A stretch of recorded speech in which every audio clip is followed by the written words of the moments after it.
Hello everyone, welcome back to the channel, and you join me today testing out the Toyota Land Cruiser. I'm a little bit late to this product, but I am thrilled to have it in my hands here today because, quite frankly, the slicing of the pie of Toyota's SUV products, I already thought they were kind of at the limit for what they're doing with the Highlander, Grand Highlander, 4Runner, and the Sequoia.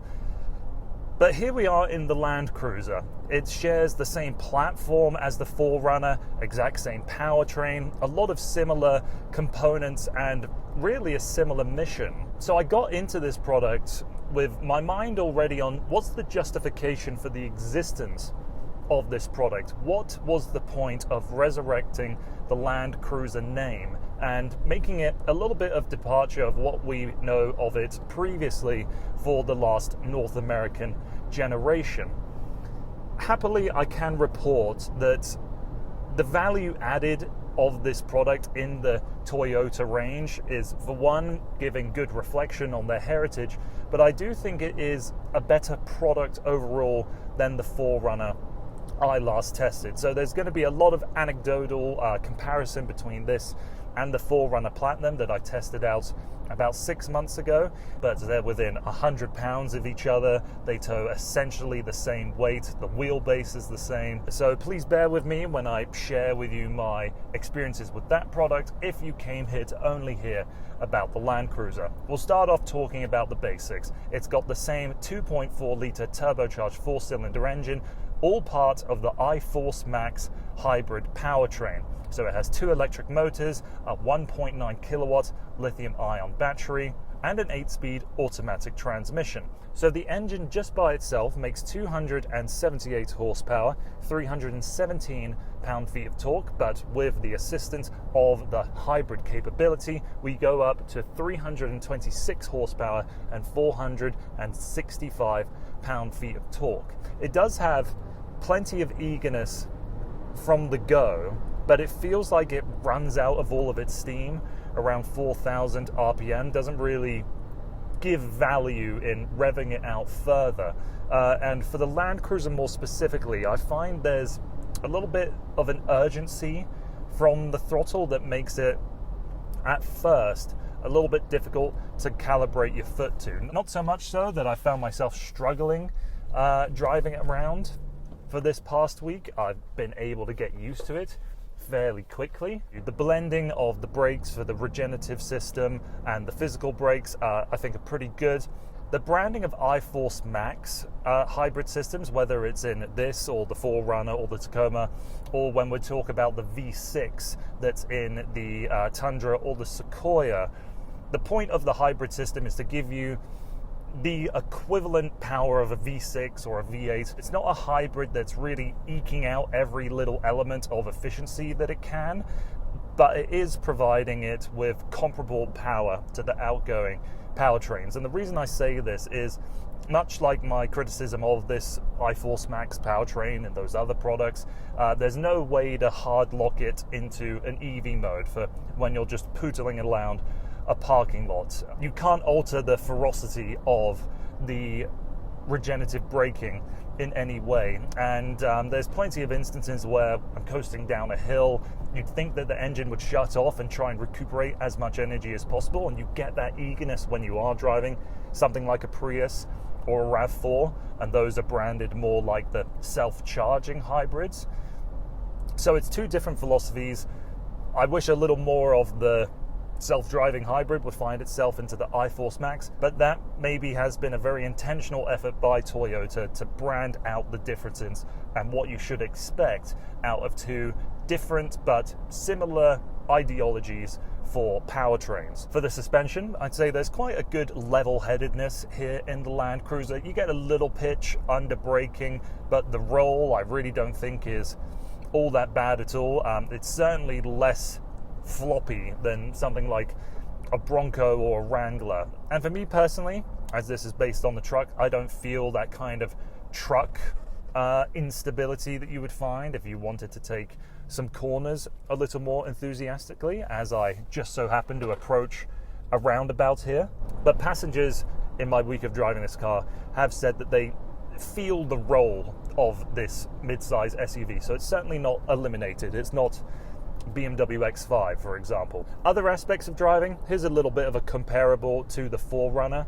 For me, being 6'4", I didn't find with my preferred driving position that I was all that comfortable in the 4Runner. I felt like my legs were stretched out too much. My hips were well below my knees for the position that I wanted to sit in so I could have the clear view out and enough headroom.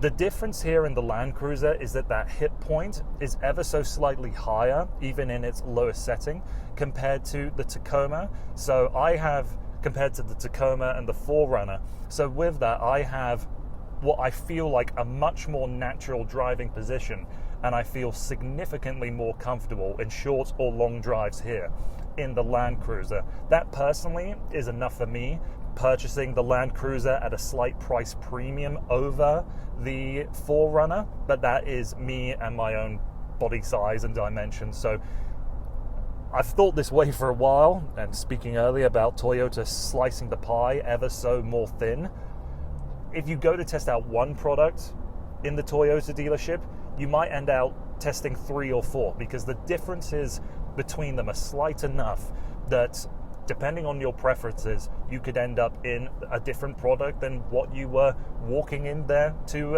originally purchase.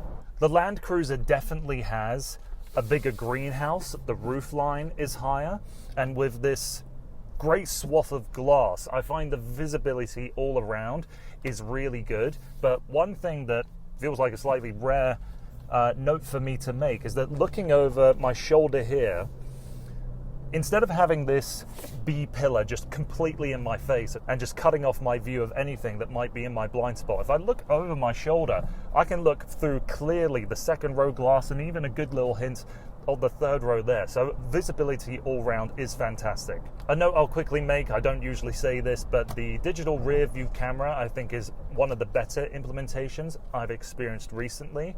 It just fits the view better than anything else I've encountered in recent memory. But I wanted to also add on that you have that camera hiding out behind the rear glass, which you can open up and see where it lives there, so you never have to worry about it getting dirty. Despite the interior dimension not being significantly different between the two products, I find I'm much happier in the second row of the Land Cruiser than I was the 4Runner. They both suffer the same problems in that there's really not a lot of space underneath the front seats to tuck your feet under, and you can't slide these rear seats at all. But with enough recline and a bit of a scalloped roof line, I do think I have enough space to sit back there comfortably for a journey, and I really didn't feel that way in the 4Runner. We've got the same seat mechanisms, so they can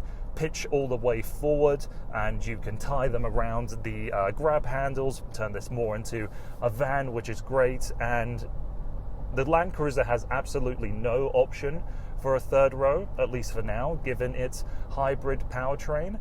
And just like the 4Runner, if you don't have the third row, you still have vents, you still have cup holders. So I like that even though Toyota removes the availability of the third row, you still have some of the amenities back there. If you ever need to throw in a couple of extra water bottles, or you want to keep the trunk space warm, you still have the same drawbacks in the trunk, that you have a slightly higher loading lip due to the battery. Comparing the interior to this, to the 4Runner, dimensionally again, it does feel pretty much the same except for my preferred seating position, but the layout is noticeably different. The HVAC buttons, the buttons on the steering wheel, are completely different to what we find in the 4Runner, and I am certainly preferable to a lot of aspects of this interior, namely that having the smaller steering wheel, the slightly squared off shape to the buttons, the layout of the physical buttons for your climate control and so on.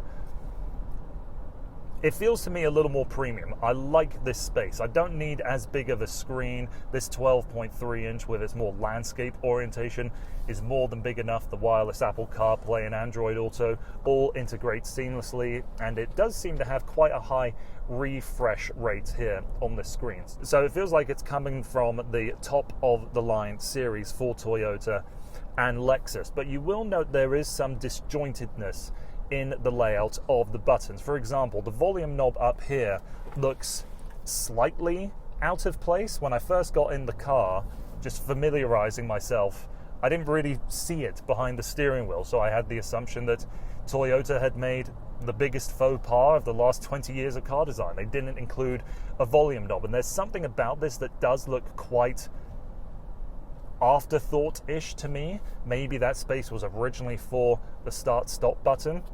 I don't really know. And then a couple other notes there is that you can see the bezel of the touchscreen juts out a little bit more than what the soft padding here around the venting does. And there's quite a few buttons that are sort of thrown here or there, wherever there is some open space. So the disjointedness of the cabin is a quirk in my mind. It's not really a deterrent, and especially because it is a very well built cabin. I think this is perhaps one of the better made Toyota products I've been in recently, and that strikes me as surprising given that this and the 4Runner come off the same assembly line in Japan. To summarize, I feel like this Land Cruiser is better representative of its price compared to the 4Runner Platinum, and this does come at a premium. You are paying more for this, but maybe this is part of Toyota's plan. They offer fairly similar products with fairly similar missions, catering to what I think are similar-minded consumers, but the designs are different enough, especially on the exterior. The interior offers slightly more space in the Land Cruiser, so if there's enough preferences for the way the design of the Land Cruiser speaks to people, then maybe they are willing to spend that little bit extra money up front or in their monthly payments. In many ways, it feels like you're about to open up the same book with the same story, but the details, the character within the 4Runner and the Land Cruiser are different enough that it's worth your time if you're going in for a test drive at the dealership, that you test both. There's definitely some USPs to each. So for example, if you need the 3 rows, then you're going to end up in the regular 4Runner. If you want the more heritage style and the nameplate panache of the Land Cruiser, you're going to end up in the Land Cruiser. There's no Trail Hunter or TRD Pro version of the Land Cruiser as of now. I imagine that's something that could show up in the future. People that are wanting to kit out their 4Runners, I imagine, are the same people that would want to kit out a Land Cruiser as well. But overall, they are two very similar products, and I personally don't think you can go wrong either way if this is the vehicle you're looking for. But for me personally, if it was my own money, I would be ending up in the Land Cruiser.